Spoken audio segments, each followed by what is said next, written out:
Introduction to Carnot cycle.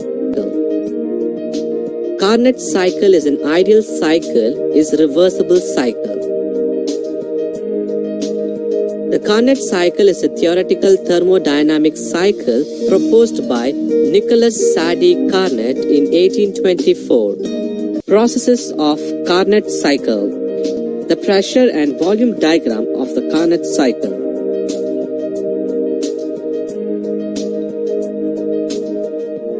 Process 1 to 2, isothermal expansion, heat is supplied from source at high temperature T1. Process 2 to 3, isentropic expansion, no heat is supplied.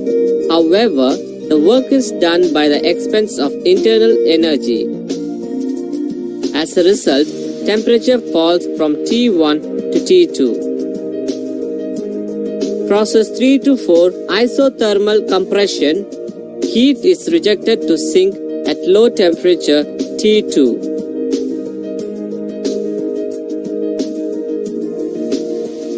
Process 4 to 1, isentropic compression, no heat is rejected. Work is done on the system.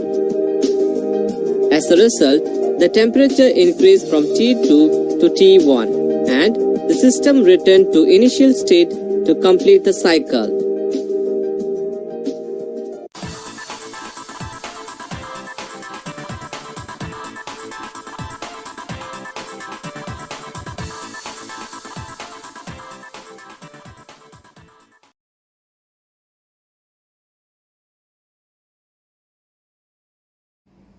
Assalamualaikum warahmatullahi wabarakatuh.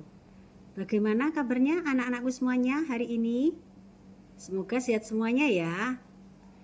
Bu Evi ucapkan selamat datang di kelas fisika kelas 11. Pada pertemuan kali ini kita akan membahas tentang termodinamika.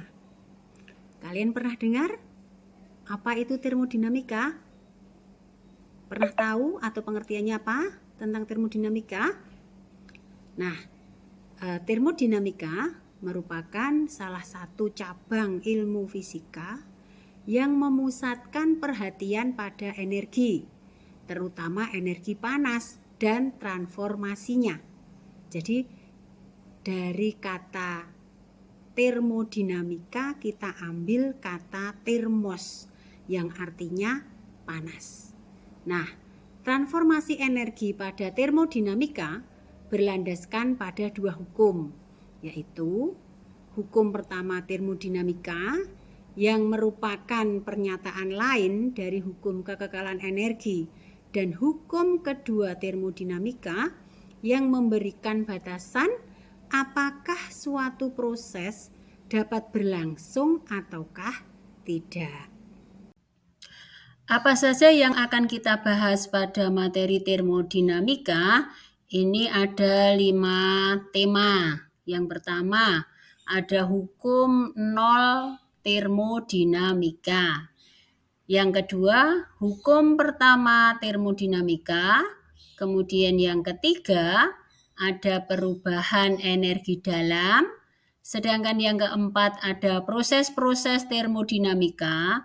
Nah, di sini proses-prosesnya ada beberapa. Nanti ada proses isokorik, isobarik, adiabatis, dan sebagainya.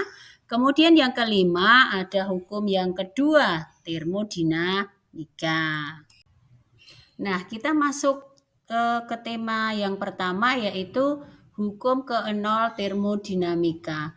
Bagaimana ya bunyinya? Untuk bunyi hukum ke-0-nya, di sini saya tuliskan bahwa jika dua sistem berada dalam kesetimbangan termal dengan sistem ketiga, maka mereka berada dalam kesetimbangan termal satu sama lain. Nah, untuk tema yang kedua yaitu hukum pertama termodinamika. Bagaimana bunyinya coba? Hukum 1 atau pertama termodinamika.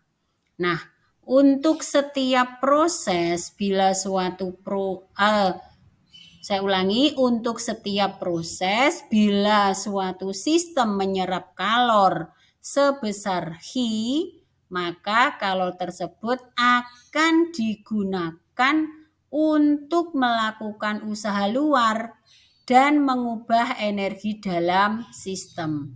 Nah, di mana untuk hukum pertama termodinamika itu memiliki persamaan bahwa Hi sama dengan V ditambah delta U. Kalian masih ingat ya, Hi itu kemarin apa? Pada materi suhu kalor. Bahwa Hi adalah kalor tuh ya. Nah, di sini yang dimaksud Hi dalam hukum pertama termodinamika adalah kalor yang diserap sistem.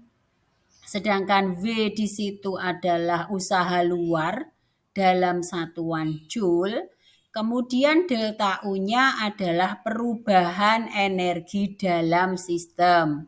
Jadi kalau U saja itu disebut dengan energi dalam. Nah, kalau delta U kan berarti perubahan energi dalam. Dengan perjanjian bahwa apabila Hi positif itu untuk sistem menerima kalor. Nah, sedangkan Hi negatif jika sistem itu melepaskan kalor. Selanjutnya kita bahas tentang perubahan energi dalam. Tadi saya bilang untuk energi dalam tadi U ya simbolnya ya. Jadi energi dalam suatu sistem itu merupakan ukuran langsung dari suhu mutlaknya. Jadi pada energi dalam di situ melibatkan nilai daripada suhu mutlak atau T. Maka setiap adanya perubahan suhu dari sistem akan mengakibatkan adanya perubahan energi dalam sistem tersebut. Saya ulangi ya. Jadi energi dalam suatu sistem itu merupakan ukuran langsung dari suhu mutlaknya. Maka setiap ada perubahan suhu dari sistem akan mengakibatkan adanya perubahan energi dalam sistem tersebut. Nah, untuk topik atau tema selanjutnya yang kita bahas pada materi termodinamika adalah proses-proses termodinamika. Untuk proses-proses di sini ada beberapa. Yang pertama tentang proses isotermal, kemudian ada isobaris, kemudian ada isokoris dan juga ada adiabatis. Baik, yang pertama kita bahas adalah proses isotermal. Jadi pada proses isotermal adalah proses termodinamika yang berlangsung pada suhu tetap. Sehingga tidak ada perubahan energi dalam sistem itu atau nilai U-nya itu sama dengan 0. Nah, di sini kita lihat grafiknya antara tekanan dan volume. Coba kamu lihat di situ grafik yang diamati adalah grafik yang ada warna biru di situ. Nah, jadi untuk tekanannya di situ kan berbentuk garis lurus ya, atas bawah lurus, kemudian di situ mengalami penurunan yaitu penurunan volume dari V1 ke V2. Untuk proses isotermal di sini kita bisa menghitung untuk nilai kalor atau energinya sama dengan nRT ln V2 per V1 atau Hi atau W itu sama dengan 2,3 nRT log V2 per V1. Untuk rumus nRT kalian juga ingatkan kemarin. Dari rumus apa kemarin? Tentang gas ideal. Jadi tadi saya bilang bahwa untuk termodinamika itu tidak lepas daripada gas ideal. Nah, proses termodinamika yang kedua adalah proses isobaris. Apa toh itu proses isobaris? Nah, proses isobaris adalah proses yang berlangsung pada tekanan tetap. Pada proses isobaris, di sini nilai delta P-nya sama dengan 0. Sehingga usaha yang dilakukan dan perubahan energi dalamnya adalah V sama dengan P dikali dengan delta V. Atau delta U sama dengan setengah FP kali delta V. Nah, selanjutnya nanti untuk proses isobaris ada beberapa ketetapan. Untuk ketetapan persamaan dari proses isobaris di sini ada beberapa. Jadi ada beberapa golongan gas di mana ada gas monoatomik, ada gas diatomik, dan untuk gas diatomik pada suhu tinggi. Jadi yang membedakan di sini adalah pada suhu rendah, kemudian pada suhu sedang, dan pada suhu tinggi. Nah, masing-masing memiliki persamaan yang berbeda-beda. Di antaranya itu yang pertama untuk gas monoatomik dan gas diatomik pada suhu rendah. Jadi nilai F-nya sama dengan 3. Untuk menentukan nilai Hi-nya, Hi sama dengan 5/2 P dikalikan V2 min V1. Sedangkan untuk gas diatomik pada suhu sedang di mana nilai F-nya sama dengan 5, untuk nilai Hi-nya itu sama dengan 7/2 P dikali V2 min V1. Sedangkan untuk gas diatomik pada suhu tinggi, di sini memiliki nilai F sama dengan 7, maka untuk nilai Hi-nya itu sama dengan 9/2 P dikalikan V2 min V1. Coba kalian amati. Dari 3 persamaan, jadi yang membedakan tadi pada suhu rendah, kemudian suhu sedang, dan juga suhu tinggi, kalian bisa mengamati nilai koefisiennya. Jadi kalau rendah 5/2, kalau sedang itu 7/2, dan kalau tinggi itu 9/2. Itu untuk persamaan proses apa tadi? Isobaris. Proses yang ketiga selanjutnya adalah proses isokoris. Jadi proses isokoris itu merupakan proses termodinamika yang berlangsung pada volume tetap atau delta V-nya itu sama dengan 0. Sehingga pada proses isokoris ini tidak melakukan atau menerima usaha apapun. Boleh dikatakan bahwa nilai V-nya itu sama dengan 0. Sehingga untuk persamaannya nilai Hi atau delta U-nya itu sama dengan setengah FNR dikalikan dengan delta T. Untuk grafik-grafik dari masing-masing proses kalian pahami ya, dan juga kalian amati di situ. Nah, proses yang keempat ada di sini disebut dengan proses adiabatis. Kalian udah pernah dengar atau pernah baca belum tentang apa itu proses adiabatis? Nah, kalau belum, saya kasih pengertiannya tentang proses adiabatis. Itu adalah proses termodinamika yang berlangsung tanpa adanya perubahan kalor pada sistem, atau bisa dikatakan bahwa nilai delta Hi-nya itu sama dengan 0. Sehingga usaha yang dilakukan atau diterima oleh sistem itu berasal dari perubahan energi dalam sistem. Saya ulangi ya. Proses adiabatis adalah proses termodinamika yang berlangsung tanpa adanya perubahan kalor pada sistem, atau delta Hi-nya itu sama dengan 0. Sehingga usaha yang dilakukan atau diterima oleh sistem itu berasal dari perubahan energi dalam sistem itu sendiri.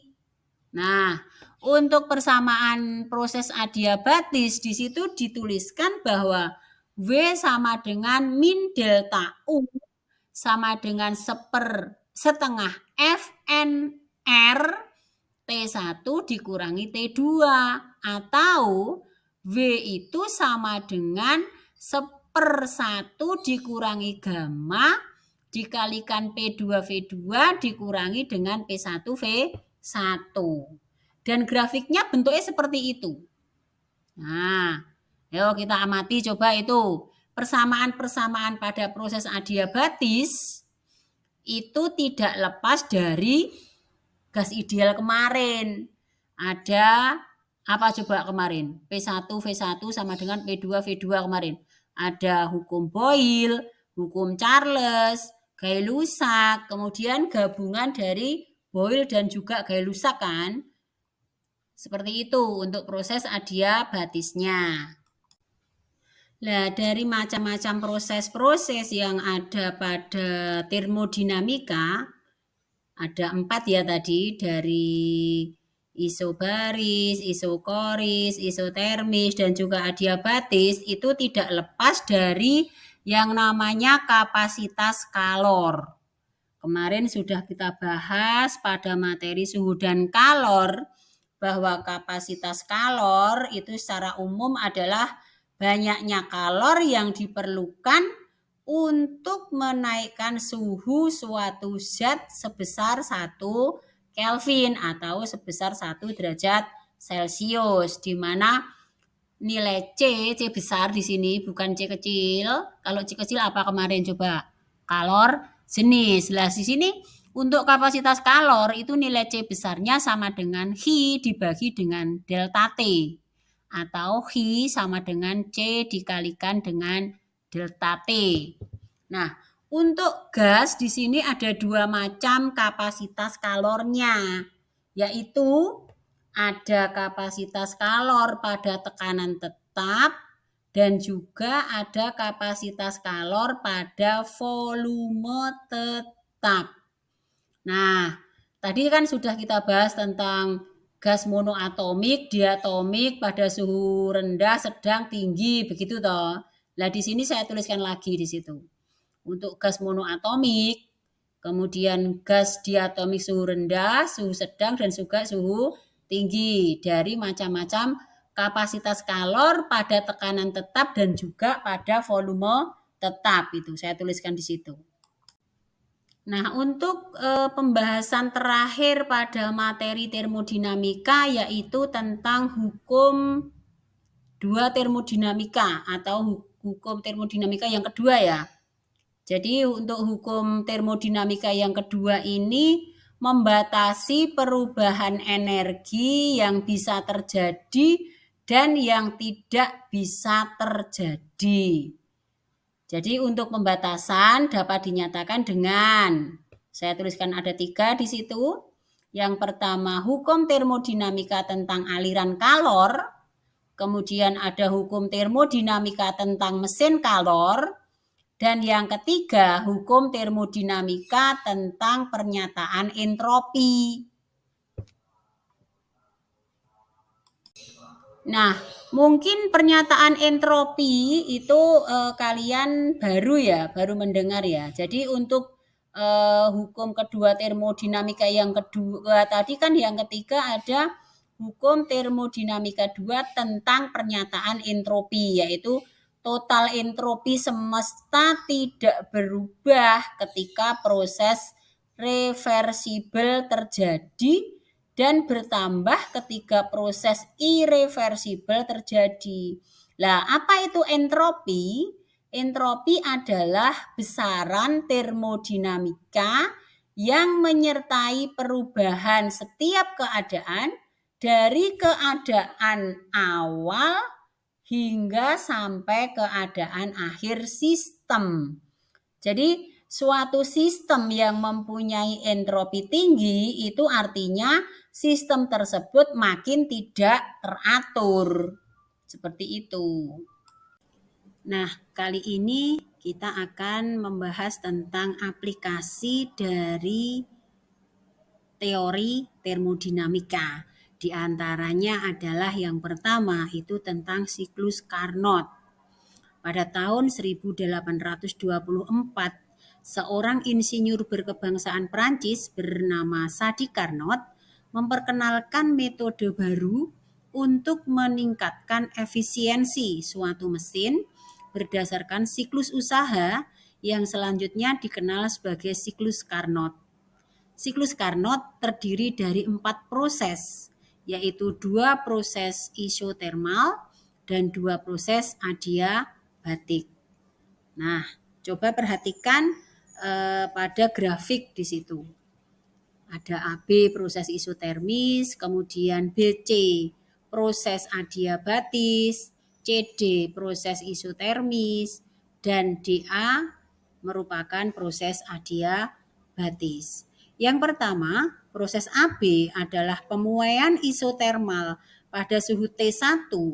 Nah, dalam proses ini sistem menyerap kalori 1 dari reservoir bersuhu tinggi T1 dan melakukan usaha sebesar WA sampai dengan B. Kemudian yang kedua, proses BC. Kamu perhatikan di situ ada proses BC. Adalah pemuaian adiabatik.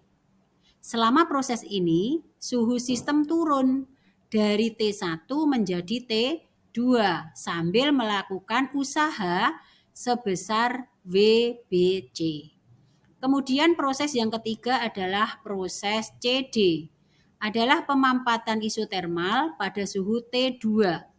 Dalam proses ini, sistem menerima usaha WCD dan melepas kalor Hi2 ke reservoir bersuhu rendah yaitu T2. Sedangkan yang keempat adalah proses DA adalah pemampatan adiabatik.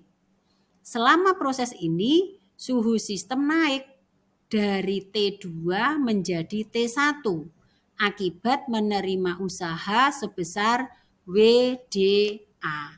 Demikian proses daripada siklus Carnot. Nah, siklus Carnot ini kan merupakan dasar dari mesin ideal, yaitu mesin yang memiliki efisiensi tertinggi yang selanjutnya disebut mesin Carnot. Untuk bentuk mesinnya kita buat seperti itu. Jadi tadi kan ada melepas dan juga menyerap dari reservoir suhu tinggi menuju ke reservoir suhu rendah. Jadi saya gambarkan seperti itu. Kemudian untuk perumusannya untuk mesin Carnot bahwa Hi1 itu sama dengan W ditambah dengan Hi2, di mana W adalah usaha luar yang dilakukan oleh mesin itu sendiri, kemudian Hi1 itu kalor yang dihisap atau yang diserap oleh mesin, dan yang Hi2-nya adalah kalor yang dilepaskan mesin. Sehingga Hi1 sama dengan W ditambah dengan Hi2. Pada mesin Carnot, siklus Carnot tadi, terdapat efisiensi mesin yaitu merupakan perbandingan antara usaha yang dilakukan mesin dengan kalor yang diserap oleh mesin itu. Jadi C sama dengan W dibagi dengan Hi1 atau 1 dikurangi Hi2 per Hi1. Nah, pada mesin Carnot, untuk nilai Hi2 per Hi1-nya itu boleh kita ganti dengan T2 per T1. Sehingga efisiensi mesin Carnot, jika kita hitung nilainya sama dengan 1 dikurangi T2 per T1. Di mana besi merupakan efisiensi, kemudian T1 adalah suhu tinggi pada reservoir dengan satuan itu Kelvin, dan T2-nya juga reservoir pada suhu rendah dengan satuan Kelvin juga. Itu untuk efisiensi mesinnya. Selanjutnya bahasan kita yang terakhir tentang mesin pendingin. Nah, Mesin pendingin itu bekerja berdasarkan aliran kalor dari reservoir suhu rendah menuju ke reservoir suhu tinggi dengan mengambil usaha dari luar. Atau saya ulangi ya, bahwa mesin pendingin itu bekerja berdasarkan aliran kalor dari reservoir suhu rendah ke reservoir suhu tinggi dengan mengambil usaha dari luar. Sehingga di situ saya gambarkan untuk skema mesin pendingin, ada reservoir panas, reservoir dingin, kemudian di luarnya ada usaha. Nah, untuk perumusannya bahwa nilai H1 itu sama dengan W ditambah dengan H2. Kalau tadi pada mesin yang pertama ada efisiensi, kemudian untuk mesin pendingin ada koefisien daya guna mesin pendingin. Jadi bedanya kalau tadi ada efisiensi, sekarang untuk mesin pendingin ada koefisiensi daya guna. Nilainya berapa? Jadi untuk koefisien daya guna mesin pendingin, di situ saya berikan simbol K. Untuk nilai K itu sama dengan H2 per V atau sama dengan H2 dibagi H1 dikurangi H2 atau T2 dibagi dengan T1 min T2. Bedanya kalau tadi pada efisiensi tadi apa? Efisiensi tadi rumusnya apa? Kalau sekarang kan K ya, daya guna itu K. Nah kalau efisiensi tadi apa? Yaitu besi.